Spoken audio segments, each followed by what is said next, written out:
ኢትዮጵያ ሲፈልግ የፈለገውን ይበል እንጂ በአሁኑ ሰዓት እኔ ከአብይ የተሻለ መሪም አይታየኝም። እውነቴን ነው ጥራ ማመቱ ይመራን ነው ዛሬ የሚሻለው ነው። ልብ አድርግ።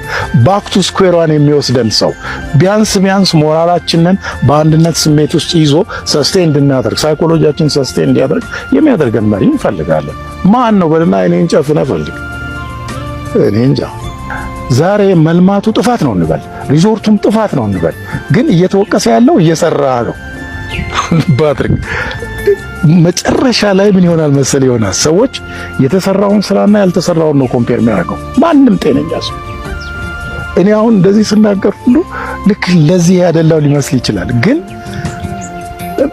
ምን አይ መስራትህ ጥሩ ስላልሆነ አትስራ ልበለው። ሰላም የኑሮ ውድነትን እንደው ረገብ እንዲል ማድረግ ታንጎ ደንሳ አታውቅም አይደል? ዋው it takes two a tango ይላል ፈረንጅ። it takes two to a tango ገባ። ሰላም ከአንድ ወገን አይመጣም፣ ከአንድ ወገን ምኞት አይመጣም። ኦኬ አጀንዳ ያለው ሰላም የሚፈልግ ወገን መኖር አለበት። ለዛ ደግሞ ገፊ መሆን ያለበት ህዝብ ነው። ህዝብ ነው። ይገባል። እኔ ለምሳሌ በምኖርበት አካባቢ ትምህርት ቤቴ ተዘግቶ ጤና ጣቢያዬ ተዘግቶ እየተሰቃየው ማረስ የማልችልበት ሁኔታ ሲመጣ እንዴ ምንድነው ነገሩ? እኔ እናንተ የምትታገሉትን ነገር እኔ አገባኝም፣ ግን እኔ አርሼ ልብላ እንጂ ማለት የለብኝም። አቡነ ኤርምያስ ላሊበላ ላይ ምን እንዳሉ ሰምታል?